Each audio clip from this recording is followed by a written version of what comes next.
सदारत रसूल करीम का बेटा कर रहा है। इस महफिल की सदारत, इस महफिल की सरपरस्ती हुजूर ताजुल वरफा का जानशीन कर रहा है, जिसे हम और आप मोहब्बत से मसूद मिल्लत कहते हैं। आपको पैगाम देना चाहता हूं, ऐ दरियापुर के मुसलमानों सुनो, मेरे आका करीम सल्लल्लाहु अलैहि वसल्लम ने क्या इरशाद फरमाया। मेरे आका ने अपनी उम्मत को कहा कि ऐ मेरी उम्मत के लोगों सुनो सुनो, तुम अगर बाप हो तो तुम्हें अपनी औलाद को ज्यादा कुछ सिखाने की जरूरत नहीं है। मेरे आका ने फरमाया, ऐ मेरे गुलामों, ऐ मेरा कलमा पढ़ने वालों, अगर तुमने अपनी औलाद को 3 बातें सिखा दी तो तुम कामयाब हो गए और तुम्हारी औलाद भी कामयाब हो गई। अब अगर आप बारगाहे नबी में सवाल करेंगे, या रसूल अल्लाह फिदा का उम्मी व अबी, या रसूल अल्लाह मेरे माँ बाप आप पर कुर्बान, वो 3 बातें मैं क्या अपनी औलाद को सिखाऊं जिससे मैं कामयाब हो जाऊंगा और मेरी औलाद भी कामयाब हो जाएगी। आज कामयाबी को हम और आप क्या समझते हैं? आज कामयाब हम अपनी उस औलाद को समझते हैं जिसके पास प्रोफेसर की डिग्री हो। आज हम उस औलाद को कामयाब समझते हैं जिसके पास इंजीनियर की डिग्री हो। आज हम उस औलाद को कामयाब समझते हैं जिसके पास जो है बड़ी बड़ी डिग्रियां हो। मगर सुनो, मेरे आका ने जो कामयाब औलाद की पहचान बताई है और प्रोफेसर की डिग्री नहीं बताई, मेरे आका ने इंजीनियर की डिग्री नहीं बताई। मेरे आका ने फरमाया, अद्दिबू औलादकुम अला सलासी खिसाल। मेरे आका ने फरमाया कि ऐ लोगों, अपनी औलाद को 3 बातें सिखाओ। कितनी बात? सिर्फ 3, 1 2 3, सिर्फ 3 बात। आप अपनी जिंदगी में अपनी औलाद पर इसको अप्लाई करें। मैं कहता हूं आपकी औलाद यहां भी कामयाब है और वहां भी कामयाब है। अब आप देखो, मेरे आका ने फरमाया अपनी औलाद को 3 बातें सिखाओ। पहला क्या? जो हमें और आपको अपनी औलाद को सिखाना है, वो पहली बात क्या है? वो पहली बात क्या है जो अपनी औलाद को सिखाया जाए, अपनी औलाद को बताया जाए? तो मेरे आका फरमाते हैं, हुब्बु नबिय्युकुम।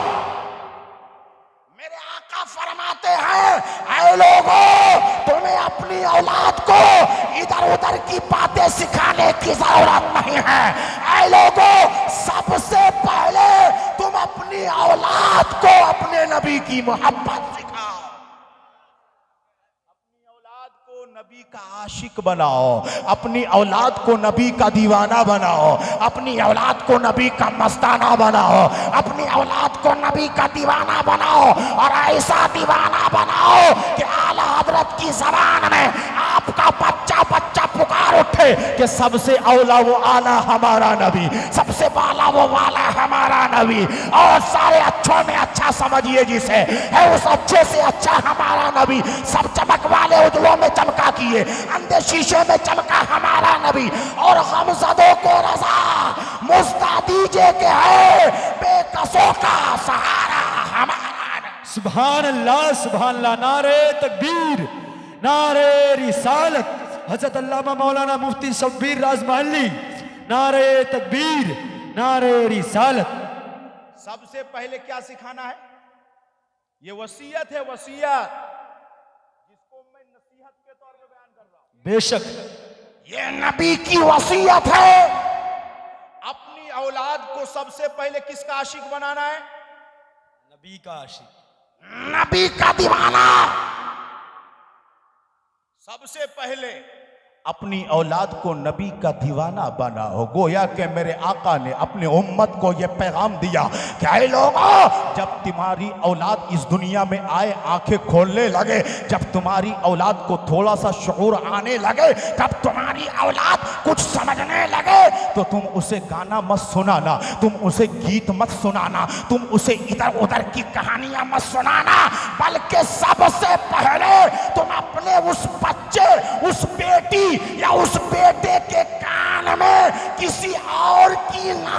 नहीं मेरे आका की नात सुनाओ। जब आपका बच्चा बचपन से मेरे आका की नात सुनेगा तो वो गाना गाने वाला नहीं, मेरे आका की नात गुनगुनाने वाला आशिक बन जाएगा। सुभान अल्लाह, बेशक लाजवाब, सुभान अल्लाह। और दूसरी चीज, पहली चीज समझ में आ गई आप लोगों को? पहली चीज क्या सिखाना है? अपनी औलाद को नबी की मोहब्बत। अब आप मोहब्बत करना ही नहीं जानेंगे तो औलाद को कहां से सिखाएंगे? पहले मोहब्बत करने का तरीका भी तो आना चाहिए। नबी की मोहब्बत, जो नबी से मोहब्बत करेगा क्या वो नमाज नहीं पढ़ेगा? जो नबी से मोहब्बत करेगा क्या वो ज़कात नहीं देगा? जो नबी से मोहब्बत करेगा मालदार होके क्या वो हज को नहीं जाएगा? जो नबी से मोहब्बत करेगा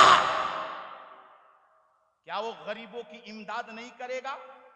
जो नबी से मोहब्बत करेगा क्या वो बाजारों में दुकानों में बैठ बैठ कर एक कप चाय पीने के बहाने एक घंटा झूठ बोलेगा? जो नबी से मोहब्बत करेगा उसके अंदर तो सिद्दीक़ अकबर की झलक होगी। जो नबी से मोहब्बत करेगा उसके अंदर तो फारूक आजम की झलक होगी। जो नबी से मोहब्बत करेगा उनके अंदर तो उस्मान गनी की झलक होगी। जो नबी से मोहब्बत करेगा उनके अंदर तो मौला अली की झलक होगी। और ऐ कलीमियों, मैं आपको पैगाम देना चाहता हूं, जो नबी का दीवाना होगा और वो कलीमी होगा तो उनके अंदर मसरूर मियां कलीमी की झलक नजर आएगी। बेशक। अब आप बताइए, मसरूर मियां कलीमी दाढ़ी रखते थे कि नहीं रखते थे? हाँ जी, दाढ़ी रखते थे। जन्नत में जाना है, जन्नत में दाढ़ी वाले जाएंगे कि बेदाढ़ी वाले जाएंगे? हाँ जी, जन्नत जाना है कि नहीं जाना है? जहन्नम तो नहीं जाना है? हाँ, जन्नत जाना है ना? तो जन्नत में तो हर इंसान को हजरत आदम की शक्ल में उठाया जाए। जन्नत में हर इंसान हजरत आदम की शक्ल में उठाया जाएगा, उनकी छवि उनको दी जाएगी और वो जन्नत में जाएगा। तो मुसलमानों, पता चला दाढ़ी रखने से चेहरे का नूर खत्म नहीं होता, बल्कि दाढ़ी रखने से सुन्नते मुस्तफा अपने चेहरे पर सजाने से आपके चेहरे का नूर खत्म नहीं होता, बल्कि दाढ़ी रखने से चेहरे का नूर दोबाला हो जाता है। दोबाला होता है। दूसरा पैगाम मेरे आका ने फरमाया, दूसरी चीज जो अपनी औलाद को सिखाना, दूसरी चीज क्या है? मेरे आका ने फरमाया, वहुब्बु अहलु बैत। मेरे आका ने फरमाया दूसरी चीज जो आपको अपनी औलाद को नबी की मोहब्बत के बाद सिखाना है, वो चीज क्या है? नबी की औलाद की मोहब्बत। नबी की औलाद की मोहब्बत। नबी की औलाद समझ में नहीं आई, आपके समझाने के लिए कहूं तो सैयदों की मोहब्बत। आपके समझाने के लिए आसान जुमले में सैयदों की मोहब्बत। गोया के मेरे आका ने अपनी उम्मत को कहा कि ऐ मेरे गुलामों, ऐ मेरा कलमा पढ़ने वालों, सबसे पहले अपनी औलाद को मेरी मोहब्बत सिखाओ और उसके बाद अपनी औलाद को मेरी औलाद की मोहब्बत सिखाओ। जब तुम ये दो मोहब्बत में कामयाब हो जाओगे, अब मेरे आका फरमाते हैं, अब अपनी औलाद को तीसरी चीज कुरान पढ़ना सिखाओ। पहले नबी की मोहब्बत, दूसरी नबी की औलाद की मोहब्बत, और जब इस मोहब्बत में आपकी औलाद परवान चढ़ जाए, अब कुरान पढ़ना सिखाओ। अब जब वो नबी का आशिक बनेगा, अब वो जब नबी की औलाद से मोहब्बत करने वाला बनेगा, अब जब वो कुरान पढ़ेगा तो कुरान वो नूरे मुस्तफ़ा लेकर के पढ़ेगा। वो कुरान नबी की औलाद की मोहब्बत को लेकर के पढ़ेगा। और जब वो कुरान का कारी बनेगा और जब नबी की मोहब्बत में डूबकर वो कुरान पढ़ेगा तो सबसे बड़ी नात कुरान मेरे आका की उसे नजर आएगी। सबसे बड़ी नात, सबसे अच्छी नात, सबसे निराली नात। आज तक ऐसी नात किसी ने लिखी नहीं जैसी कि नात मेरे आका की अल्लाह ने उतारी है। अब ये तो वसीयत थी जो नसीहत के तौर पे मैंने आपको बता दी, मगर ऐ प्यारे, आप जिनकी महफिल में आए हो ना, इस महफिल का उन्वान है जश्न कलीमी। यही तो है ना, इसका उन्वान क्या है? जश्न कलीमी। अगरचे यहां उन्वान लिखा नहीं है मगर लोगों के जबान पे ये उन्वान चल रहा है, ज़दे आम है ये उन्वान, जश्न कलीमी। अब आप कलीमी हैं, यहां पे नारा भी लग रहा था, सिलसिले कलीमी। क्या नारा लग रहा था? सिलसिले कलीमी नारा लगा। मगर यहां पे अगर 5 आदमी को मैं खड़ा कर दूं और कहूं कि आप जिनके मुरीद हैं उनसे ऊपर 5 का नाम बताओ तो हालत खराब हो जाएगी। 5 का नाम बताया जाए तो लोगों की हालत खराब हो जाएगी। इसका मतलब क्या है? इसका मतलब यह है कि आप सिर्फ नारा लगाना जानते हो, आप सिर्फ मोहब्बत का दावा करते हो। अरे पीरों से मोहब्बत का आलम तो ये होना चाहिए कि आप अपने पीर की मोहब्बत में फना हो, पीर की मोहब्बत में फना हो जाओ। आज अहले सुन्नत के स्टेजों से भी ये बात कही जा रही है कि मुरीद होना इतना जरूरी नहीं है, जबकि ये बात अहले सुन्नत के स्टेज से नहीं होनी चाहिए। बात समझ रहे हैं आप? मैं आपको बताना चाहता हूं, आज अगर आप मौलाना शब्बीर की तकरीर सुन रहे हैं तो ये मुरीदी का नतीजा है, ये मुरीदी का नतीजा है। आज आपके बंगाल के गली गली कूचे कूचे करिया करिया के अंदर जो महफिलें सज रही है, ये पीरों की आमद का नतीजा है कि उनके दामन से लिपटकर सुन्नी मुसलमानों ने अपने ईमान की हिफाजत की है। तो आज बंगाल के गली गली में सुन्नियत का बोलबाला नजर आ रहा है, सुन्नियत का बोलबाला नजर आ रहा है। और आप कहते हैं पीरी मुरीदी इतनी जरूरी नहीं है। आओ मैं आपको बताता हूं पीरी मुरीदी कितनी जरूरी है। पूछो सरकारे कलीमी से, पूछो कासिम अली कलीमी से। उनसे भी आपके एक मुरीद ने पूछा कि हजरत ये मुरीद होना कैसा है, क्या जरूरी है, करना ही पड़ेगा?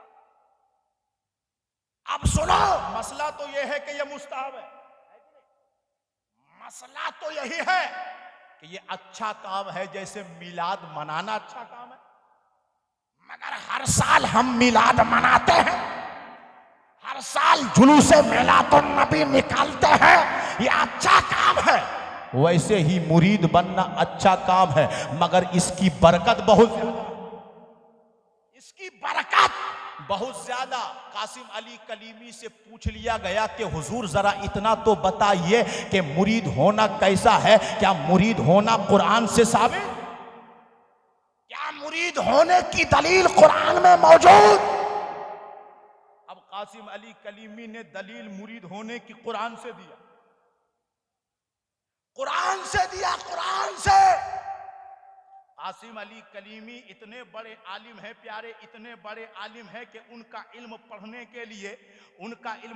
के लिए आपको कई किताबों का नाम बता देता हूं, जिसको शौक हो वो पढ़ ले और समझ ले कि कासिम अली कलीमी कितने बड़े आलिम का नाम है, कासिम अली कलीमी कितने बड़े शेख का नाम है, कासिम अली कलीमी कितने बड़े मुर्शिद कामिल का नाम है। कासिम अली कलीमी के इल्म को देखना चाहते हो तो मकतूबात कलीमी का मुकद्दमा पढ़ो जो आपने फारसी में लिखा है। कासिम अली कलीमी के इल्म को देखना चाहते हो तो कासिम अली कलीमी ने अपनी जवानी में एक किताब लिखी आदाबे सिमा, उसको पढ़ो तो पता चलेगा कि कासिम अली कलीमी का इल्म कितना है। अगर कासिम अली कलीमी के इल्म को देखना चाहते हो तो इरशादात कलीमी पढ़ो, आप उनकी किताब पढ़ते चले जाओ, आपको पता चलेगा कि आपके पास ज्यादा इल्म है या सरकारे कलीमी के पास ज्यादा इल्म है। इल्म का बुखार उतर जाए। बहुत सारे लोग आज इबारत नहीं पढ़ पाएंगे, बात समझ रहे हैं, और तर्जुमा करने दे दिया जाए तो बोलेंगे हजरत फारसी जबान तो आज हम लोग समझते ही नहीं है कि नहीं। मगर इतने बड़े आलिम होकर के कभी भी ये नहीं कहा कि मैं बहुत बड़ा आलिम हूं, कभी भी नहीं कहा कि मैं बहुत बड़ा आलिम, बल्कि हमेशा यही कहा मैं ज्यादा बड़ा आलिम नहीं हूं, मैं पढ़ा ही नहीं हूं। ये इनकिसारी है। खानका में गुरूर नहीं सिखाया जाता, खानका के अंदर जो इनकिसारी सिखाई जाती है। इसलिए हमारे उलमा फरमाते हैं कि जब फरागत हासिल हो जाए, जब तुम आलिम बन जाओ, तो अब आरिफ बनने के लिए खानका की तरफ रुजू करो। आरिफ बनने के लिए खानका की तरफ आओ, आलिम बनने के लिए मदरसा की तरफ जाओ। आरिफ बनने के लिए खानका आओ, आलिम बनने के लिए मदरसा जाओ। बल्कि अगर शेखुल इस्लाम की जबान में कहूं, शेखुल इस्लाम की जबान में कहूं तो ये कि मदरसा, जुमला सुनिएगा, मदरसा लोगों को मौलवी देता, मदरसा लोगों को मौलवी देता है और खानका लोगों को मौला देती है। खानका लोगों को मौला मौला देती है। मौला, मौलवी हरगिज नशुद मौलाए रूम है ना, मौलवी हरगिज नशुद मौलाए रूम। जब हजरत शम्स तबरेज की गुलामी मिली, उनकी खानका में गए तो मौलवी नहीं मौलाए रूम बन गए। तो पता चला मदरसा आपको मौलवी देता है और खानका आपको मौला दिया करती है। अब आप सुनो, कासिम अली कलीमी रज़ियल्लाहु ताला अन्हु, अल्लाह अल्लाह, इतने बड़े शेख कामिल, इतने बड़े शेख कामिल, आपके मुरीद ने सवाल कर लिया कि हजरत मुरीद होना कैसा है, तो फरमाते हैं या अय्युहल्लज़ीना आमनुत्तकुल्लाह। आप फरमाते सुनिए, या अय्युहल्लज़ीना आमनुत्तकुल्लाह। ऐ लोगो, अच्छा उनका तर्जमा सुनाता हूं, कासिम अली कलीमी का तर्जमा सुनो। वो तर्जमा क्या लिखते हैं, ऐ वो लोग, तर्जमा, ऐ वो लोगो जो ईमान लाए और इत्तिका इख्तियार किया। फरमाते हैं ऐ वो लोगो जो ईमान लाए और इत्तिका इख्तियार किया, वसीला तलाश करो। ये आपका तर्जमा। अब सुनो, अब फरमाते हैं कि अगर वसीला से मुराद नबी की जात को लिया जाए, अगर वसीला से मुराद नबी की जात को लिया जाए तो नबी की जात तो आमनू में दाखिल, नबी की जात तो आमनू में दाखिल। मतलब जब तक इंसान कलमा-ए तौहीद और रिसालत नहीं पढ़ेगा मुसलमान नहीं हो। जब तक इंसान कलमा-ए तौहीद और रिसालत यानी ला इलाहा इल्लल्लाह, साथ में मुहम्मदुर रसूलुल्लाह जब तक नहीं पढ़ेगा वो मोमिन नहीं हो सकता। तो नबी का वसीला तो आमनू में आ गया, नबी का वसीला आमनू में आ गया। अब फरमाते हैं कि ये भी मुराद नहीं है, इसका मतलब क्या अच्छे अच्छे आमाल मुराद है, क्या अच्छे अच्छे आमाल मुराद है? तो कहते ये भी नहीं हो सकता, क्योंकि खिताब में आमन, खिताब में आमनू है, यानी ईमानदारों से खिताब किया जा रहा है। और इत्तकुल्लाह है तो इत्तकुल्लाह के अंदर नमाज भी है, इत्तकुल्लाह के अंदर रोजा भी है, इत्तकुल्लाह के अंदर ज़कात भी है, इत्तकुल्लाह के अंदर हज भी है, इत्तकुल्लाह के अंदर हुकूक वालिदैन भी है, इत्तकुल्लाह के अंदर बड़ों का अदब भी है, इत्तकुल्लाह इत्तकुल्लाह के अंदर छोटों की शफकत भी है, इत्तकुल्लाह के अंदर गरीबों की मदद भी है, इत्तकुल्लाह के अंदर यतीमों पे शफकत भी है, इत्तकुल्लाह के अंदर सच भी है, इत्तकुल्लाह के अंदर झूठ से इज्तनाब भी है, इत्तकुल्लाह के अंदर तमाम वो अमाल है जिससे बचने का हुक्म दिया गया और जिसको करने का हुक्म दिया, ये सब इत्तकुल्लाह के अंदर। तो अब फरमाते हैं वब्तगू इलैहिल वसीला, फिर क्या है? तो अब फरमाते हैं वब्तगू इलैहिल वसीला से मुराद मुर्शिद है। मुर्शिद यानी पीर, मुर्शिद बनाओ, पीर बनाओ, पीर बनाओ। मतलब क्या है कि जब तुम ईमान वाले हो गए, नमाज रोजा की पाबंदी करने वाले हो गए, तो अब मुर्शिद को तलाश करो, मुर्शिद बनाओ। किसी के हाथ पर हाथ दे करके अपने आप को उसकी गुलामी में अपने आप को फना कर दो। जब तुम किसी शेख कामिल के हाथ पे फना हो जाओगे उसके मुरीद बनकर, तो उनके बुजुर्गों का फैजान तुझ पे बरसता रहेगा, तुम्हारे ईमान की भी हिफाजत होती रहेगी, तुम्हारे आमाल की भी हिफाजत होती रहेगी। बात समझ में आ रही है कि नहीं आ रही? आ रही है? तो बात समझ में आ रही है तो एक मर्तबा बोलिए ना सुभान अल्लाह। अब आप सुने, ये बात समझ में आ गई, कुरान से साबित कर दिया, मुर्शिद को कुरान से साबित कर दिया, किसी ने इनकार नहीं किया, आज तक किसी ने इनकार नहीं किया। ये हजरत कासिम अली कलीमी का जो है इरशाद है। अब आप सुनो, उनसे सवाल किया जाता था बार बार, हजरत आप इतने गैर मुस्लिमों के पीर कैसे हैं? सवाल सुनिए, सवाल क्या था कि आप इतने गैर मुस्लिमों के पीर कैसे हैं? अच्छा, सवाल एक बार नहीं आए, आपके पास सवाल, ये सवाल कि हजरत आपकी खानका में पंजाबी भी आता है, आपकी खानका में आतिश परस्त भी आता है, आपकी खानका में यहूदी को भी दिखता है, आपकी खानका में जो है गैर मुस्लिम भी है, आपकी खानका में ये ताता गैर मुस्लिमों का क्यों लगा रहता है? आप इन लोगों को अपना मुरीद बना लेते हैं, बात समझ में नहीं आती। मुसलमानों, ये सवाल ही बता रहा है कि हजरत की खानका ऐसी खानका थी कि आपकी खानका में मुरीद होने के लिए सिर्फ मुसलमान नहीं जाते थे।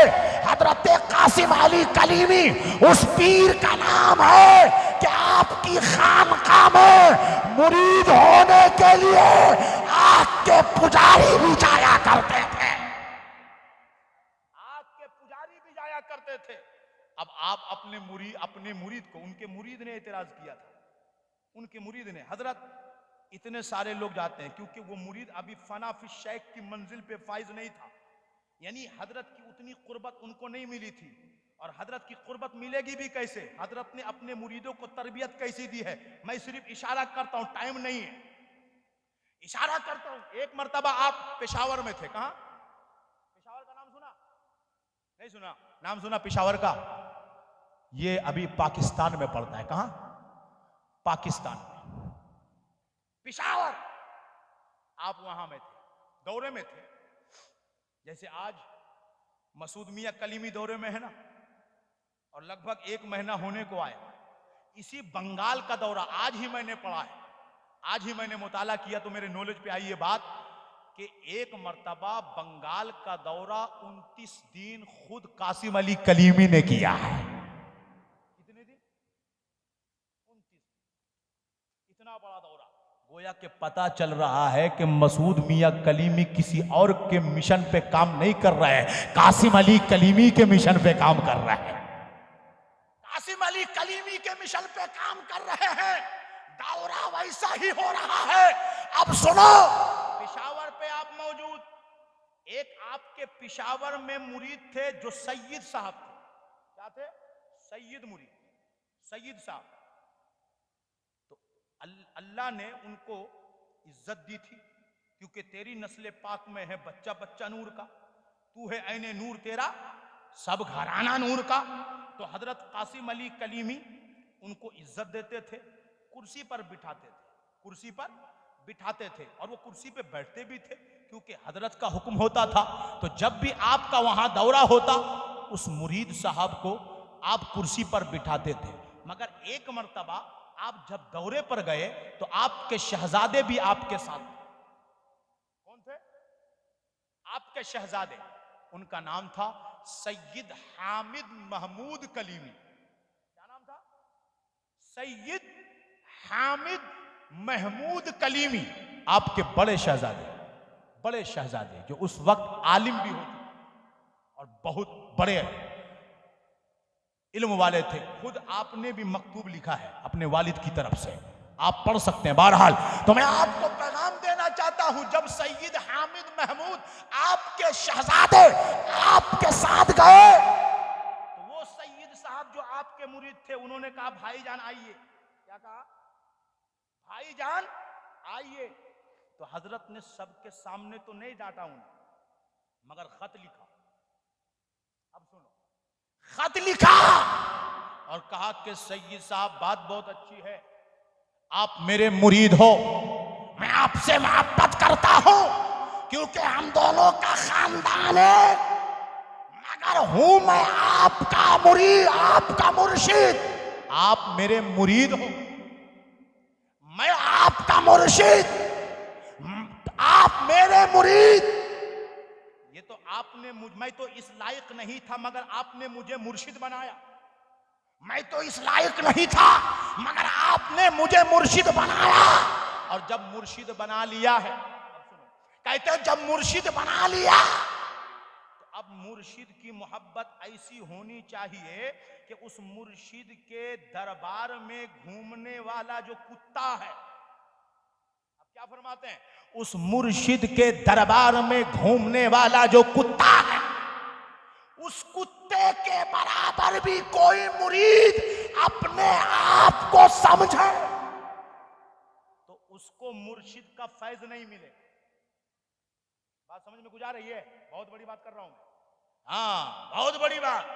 फनाफी शेख, ये खानकाही पैगाम आपको दिया जा रहा है।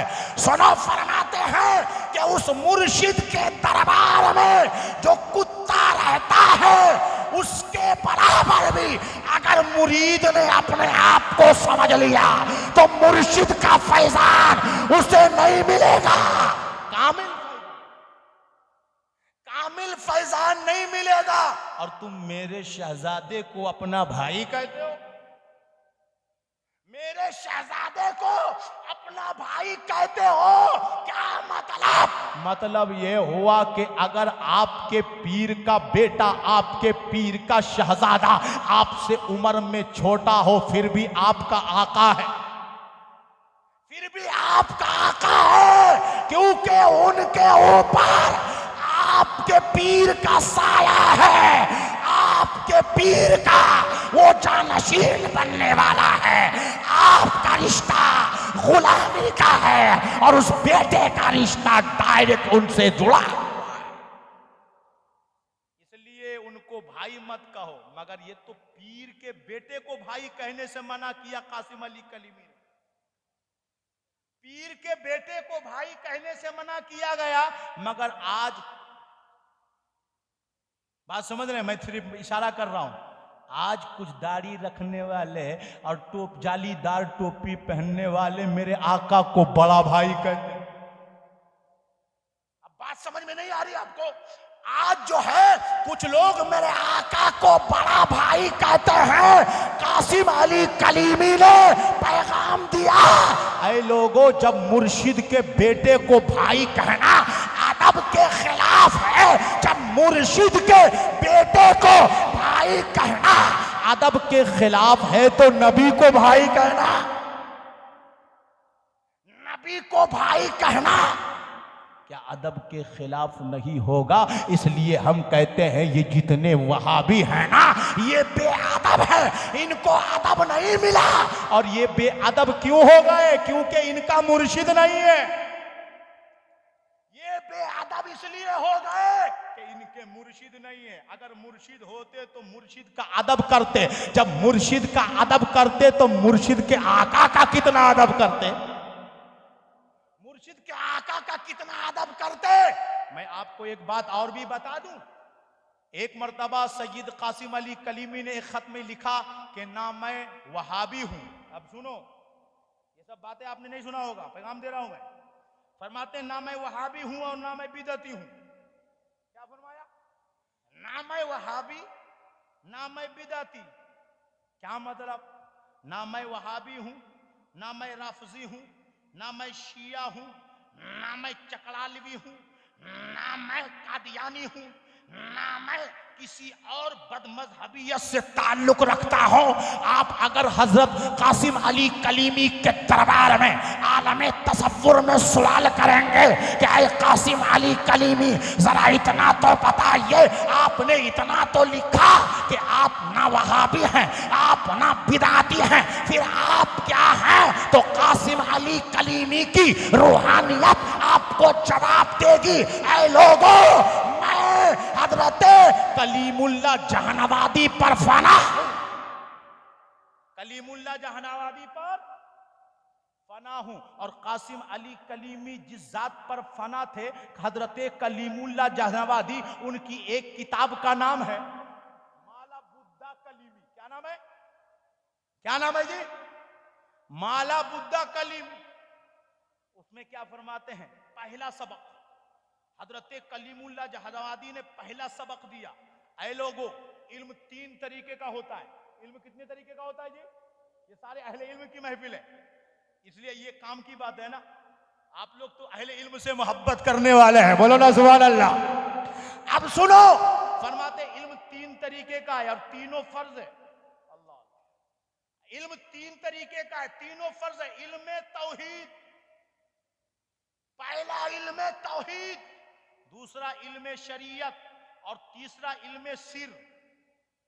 इल्म सिर तो कभी पढ़ा ही नहीं हम लोगों ने, बात समझ रहे? इल्म सिर।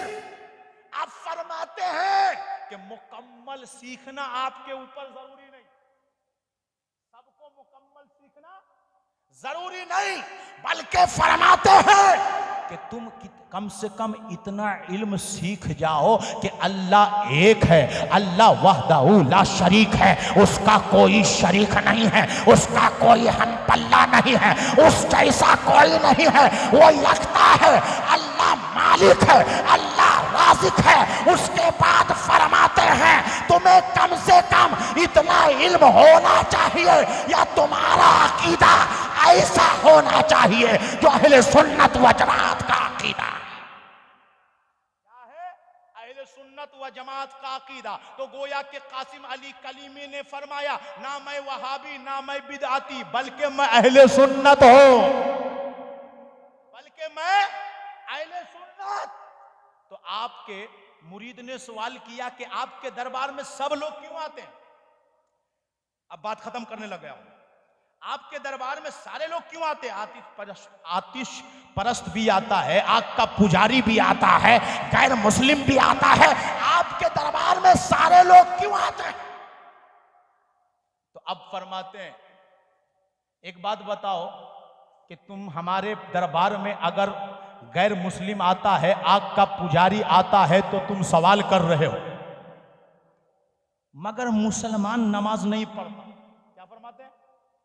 मुसलमान नमाज नहीं पढ़ता, मुसलमान ज़कात नहीं देता, मुसलमान हज नहीं करता, मुसलमान जो है अय्यामे रमजान में रोजा सही से नहीं रखता। कभी इन पर सवाल किया? कभी इन पर सवाल किया? बल्कि मुझे एक बात और याद आ गई, सुनो कलीमियों, खानकाए कलीमी का पैगाम सुनो और कलीमियों को कैसा होना चाहिए ये पैगाम सुनो। कासिम अली कलीमी फरमाते हैं जब मुर्शिद को अपने किसी यारे तरीकत पर भरोसा हो जाता है, इत्मीनान हो जाता है कि उसने मुर्शिद के हाथ पर बैत करते वक्त जो वादा किया था कि हर छोटे बड़े गुनाहों से बचता रहूंगा, हर छोटे बड़े गुनाहों से बचता रहूंगा, और उनको जो जिक्र दिया गया, जो फिक्र दी गई, उस पर वो अमल करता रहता है, और जब वो तरक्की पे तरक्की करता रहता है तो उसका मुर्शिद उसे खुश होकर खिलाफत देता। क्या फरमाया? उसे खुश होकर खिलाफत देता। अब जब मुर्शिद अपने किसी यार को यानी यार तरीकत को खिलाफत दे दे तो उस खलीफा को अपने मुर्शिद का नाइब समझो, अपने मुर्शिद का नाइब समझो। अगर मुर्शिद मौजूद नहीं है तो उस नाइब से सवाल किया करो, शरई मसला उसकी तरफ रुजू करके हल कर लिया करो। उसके बाद फरमाते हैं कि ऐ लोगों सुनो, अगर वो खलीफा भी कभी वादा खिलाफी कर दे, अगर वो खलीफा भी कभी वादा खिलाफी कर दे, फरमाते हैं वादा खिलाफी का मतलब यह है कि वो नमाज में सुस्ती करे, नमाज में सुस्ती करे, नमाज में काहिली करे। आज मगरिब की नमाज नहीं पढ़ा, ईशा में वो नमाज पढ़ रहा है, ईशा की नमाज नहीं पढ़ा, फजर में वो नमाज पढ़ा, यानी कज़ा ना करे, सुस्ती करे।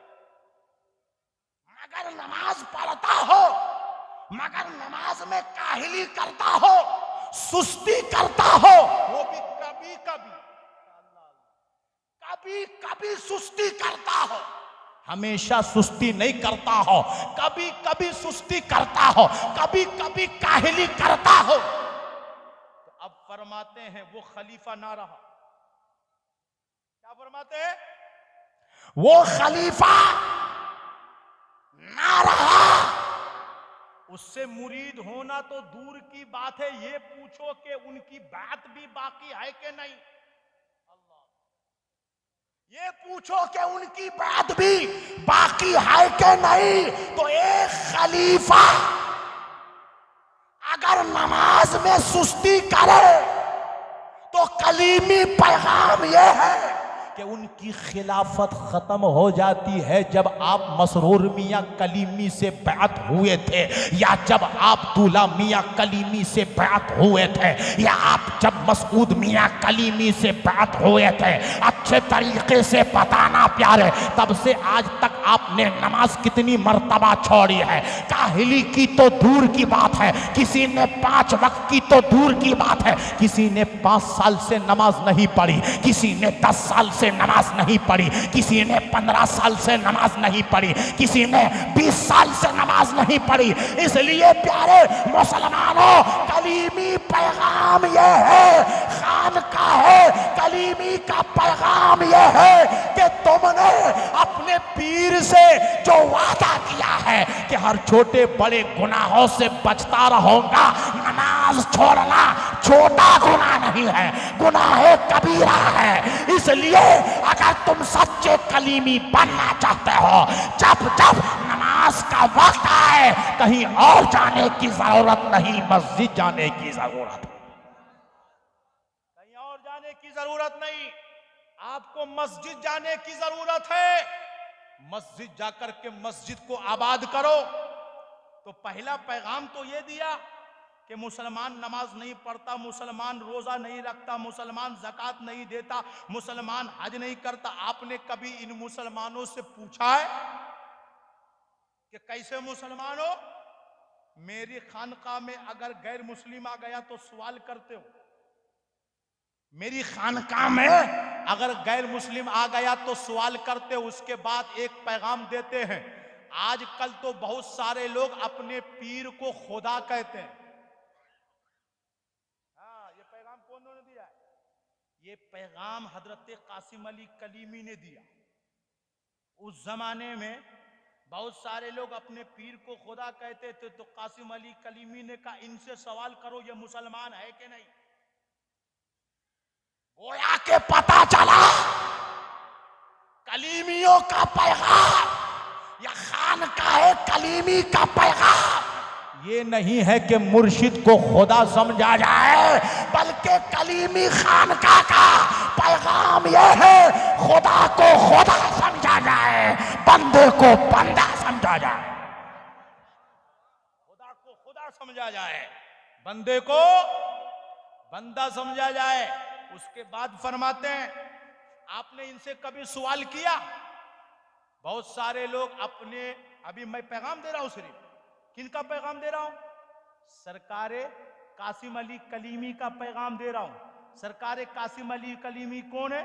मसरूर मियाँ कलीमी, हजरत मसूद मियाँ कलीमी के पीर का नाम है।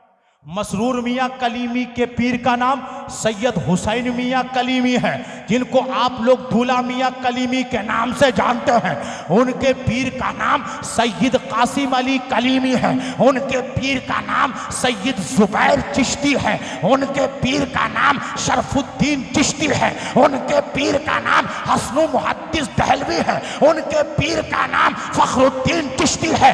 उनके पीर का नाम निजामुद्दीन चिश्ती है। उनके पीर का नाम कलीमुल्लाह चिश्ती है। बात समझ में आ रही है? अरे बात समझ में आ रही है तो बोलो ना सुभान अल्लाह। बिल्कुल कलीमी रंग में मैं पैगाम दे रहा हूं, बात समझिए। उसके बाद फरमाते हैं बहुत सारे लोग अपने पीर की तस्वीर को दलाइलुल खैरात में रखते हैं। किसमें रखते हैं? दलाइलुल खैरात का कभी नाम सुना है? पहले दलाइलुल खैरात की इजाजत ली जाती है, आलिम लोग समझते हैं। दलाइलुल खैरात की पहले इजाजत ली जाती थी, उसमें मेरे आका पर खूब दुरूद पढ़ा गया। मेरे आका पर खूब दुरूद पढ़ा गया। तो हजरत कासिम अली कलीमी फरमाते हैं कि नौबत तो यहां तक आ पहुंची कि बहुत सारे सूफी कहलाने वाले कूफी फरमाते हैं ऐसे सूफियों के मुरीद अपने पीर की तस्वीर को दलाइलुल खैरात के अंदर रखते हैं बरकत लेने के लिए। ऐसे पीर के मुरीद अपने पीर की तस्वीर को कुरान के सिपारों के अंदर रखते हैं। ऐ मुझसे सवाल करने वालों, जरा इतना तो बताओ क्या ऐसे लोग मुसलमान हैं? मतलब कासिम अली कलीमी ने बताया कि पीर की तस्वीर को दलाइलुल खैरात में रखने की जरूरत नहीं है। पीर की तस्वीर को आपको कुरान के सिपारों में रखने की जरूरत नहीं है। पीर की तस्वीर को किसी किताब के अंदर रखने की जरूरत नहीं है। अरे आप अपने पीर के इश्क में ऐसा फना हो जाओ, ऐसा फना हो जाओ कि आपके पीर की तस्वीर किताबों में नहीं, आपके दिल में होनी चाहिए। किताबों में नहीं, आपके दिल के अंदर होनी चाहिए। फनाफी शेख की मंजिल पर पहुंचो। उसके बाद फरमाते हैं, अब सुनो, जब तुमने सवाल कर ही लिया तो अब मैं जवाब देता हूं। ये जो तुम समझते हो कि मेरे दरबार में, मेरी खानका में, अच्छा एक बात और है, बहुत सारा मलफूज छोड़ रहा हूं मैं, बात लंबी हो जाएगी। इरशादात आपके बहुत हैं, उसमें एक बात बहुत इंपॉर्टेंट याद आ गई, उसको भी सुन लीजिए। फरमाते क्या फरमाते हैं? फरमाते हैं आप फरमाते हैं क्या है लोगों, जरा इतना बताओ मुझे, आज लोग किसी को मुवहिद बना नहीं पाते। क्या फरमाते हैं? आज हमारे मुताखिरीन, ये जुमला है, आज हमारे मुताखिरीन किसी को मुसलमान बना नहीं पाते। किसी को मुसलमान बना नहीं पाते, मगर मुसलमान को काफिर जरूर बना देते हैं। क्या कहा? मुसलमान को काफिर जरूर बना देते हैं। आज आप बताइए, मुफ्तियों ने, बड़े बड़े मुफ्तियों ने, अरे हम जैसे मौलवियों को छोड़ो, बड़े बड़े पीरों को काफिर बना दिया है कि नहीं? बड़े बड़े पीरों को काफिर बना दिया। कासिम अली कलीमी ने पैगाम दिया, ऐ लोगों, किसी को मुसलमान नहीं बना सकते तो मुसलमान को कम से कम काफिर तो मत बनाओ। किसी मुसलमान को काफिर तो मत बनाओ। आज हमारे पास ऐसी नमाज नहीं कि हमारी नमाज को देख के कोई कलमा पढ़ ले। आज हमारे पास ऐसा हज नहीं कि हमारे हज के तरीके को देखकर कोई मुसलमान हो जाए। आज हमारे पास ऐसे सुन्नते रसूल हमारे पास मौजूद नहीं जिस पे हम अमल करते हो और हमारे अमल को देखकर लोग मुसलमान हो जाए। आज यहाँ महफिल में अगर कोई आ जाए, आप देखो कितने लोग सुन्नते मुस्तफ़ा के मुताबिक बैठे हो। नहीं, ऐ प्यारे से मैं आपको पैगाम देना चाहता हूँ, ये महफिलें सिर्फ आज नहीं सजती है, ये महफिलें मेरे आका के जमाने में भी लगा करती थी। मेरे आका भी तकरीर फरमाया करते थे, मेरे आका भी खिताब किया करते थे, और सुनने वालों में सिद्दीक अकबर हुआ करते थे, सुनने वालों में फारूक आजम हुआ करते थे, सुनने वालों में उस्मान गनी हुआ करते थे, सुनने वालों में मौला अली हुआ करते थे, सुनने वालों में सलमान फारसी होते थे, सुनने वालों में बिलाल हबशी होते थे, सुनने वालों में इमाम हसन होते थे, इमाम हुसैन होते थे, सुनने वालों में हजरत अब्दुल्लाह इब्न मसऊद होते थे, सुनने वालों में खुबैब रूमी होते थे, सुनने वालों में अजिल्ला सहाबा होते थे। जब सहाबा मेरे आका की महफिल में बैठते थे तो सबके सर पर मेरे आका की तरह कुलाहे मुबारक हुआ करती थी। आप बताओ आज यहां कितने लोग आए टोपी पहन के? कितने लोग? हाँ? कितने लोग टोपी पहन? हाँ, ऐसा लगता है कि आप कहीं एंजॉय करने आए। हाँ? अरे आप यहां कलीमी फैजान लूटने आए हो ना, तो कलीमी फैजान उसी पे जम के बरसेगा जो सच्चा पक्का कलीमी होकर के बैठे। अब आप सुनो आखिरी पैगाम।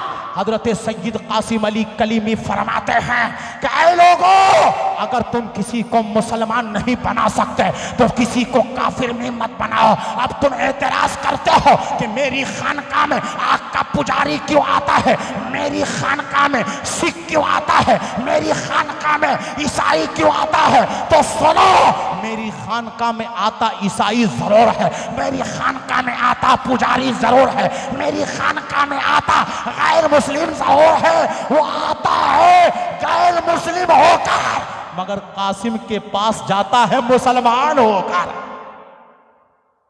कासिम के पास से जाता है मुसलमान होकर।